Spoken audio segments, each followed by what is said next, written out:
Bonjour everyone, c'est Mrs. Mozingo, Madame Mozingo, back from Paris. It was a great few days in Paris. Thank you to those of you that sent me little messages and things. Super duper sweet. It was amazing. I've been going through the rotation, showing everything that I visited. It's been amazing. So back to the grind. We are in the home stretch. I can't believe it. Quarter 3, semester 2. Here's what we're working on. I want to give you like a little bit of an update. Kindies, we're starting. I'm feeling spring in the air. I don't know about you, but it is very springy outside. So we're starting our Van Gogh sunflowers, talking about the importance of texture and how we observe things in nature.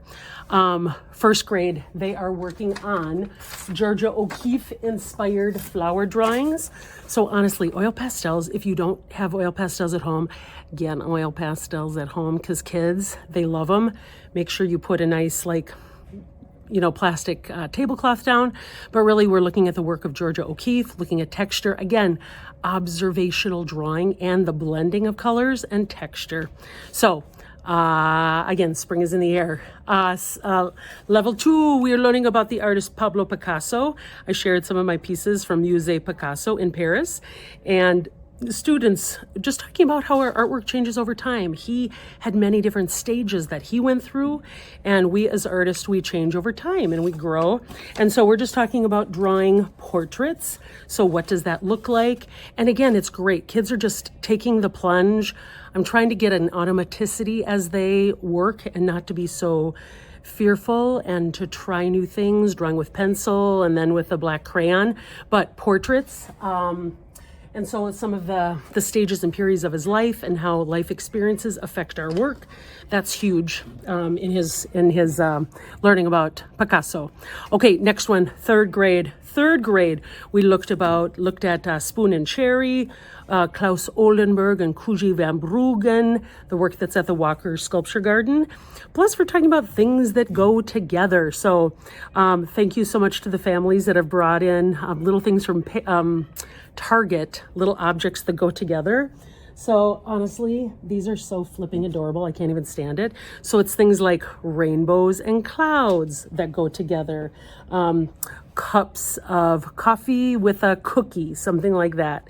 So things that go together. We did sketches, and then we're learning the basics of form, score, slip, and seal. And we'll watercolor them and clear coat and then send them home.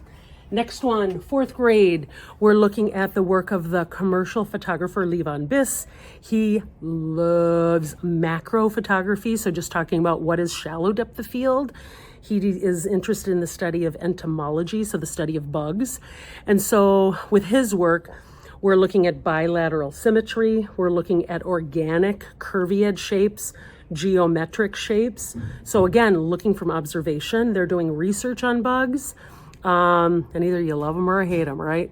Okay, research on bugs online with all of our filters and things. So it's good research. And looking at observational drawing, bilateral sketches, that they will eventually do styrofoam printmaking using brayers and printmaking ink. So it's going to be a series of prints. Okay, also, let's see. And really the process with printmaking, we do that year after year and it just kind of scales up. Meanwhile, fifth grade, it is scaling up. We're looking at the classical elements, earth, wind, and fire, and air. Okay. And so they're starting to, what are the different ways that water can be shown? What are the different ways that elements of earth can be showed? And the kids are like, airbender. I'm like, yeah, that totally does it. And through Greek and Roman mythology, Norse mythology, all of those elements. But how might they show that? We're going to use carving tools. So with that, some of these carving tools, I show them the basics of how to carve, how to do it safely. I've only had one kid cut themselves in 26 years. Pretty good track record. I'm gonna knock. Sorry, everybody. Looks like I got cut up with fifth grade, but fifth grade, they are learning about printmaking. We're learning about the classic elements of earth, wind, fire, air. They're creating stamps, essentially. We're using special tools for students to use. We always emphasize the safety elements, but when all is said and done, we've created lots of different sketches, choosing our favorite, putting it on there. We work with, again, printmaking ink, brayers, and then creating a series of prints. So with that, that's the latest. Kindergarten through 5th, we're in the home stretch. So feel free to send me a note if you have any questions. Otherwise, there's going to be a follow-up video, or you'll check it on my YouTube channel about grading. Thanks so much. Talk to you soon. Take care. Bye.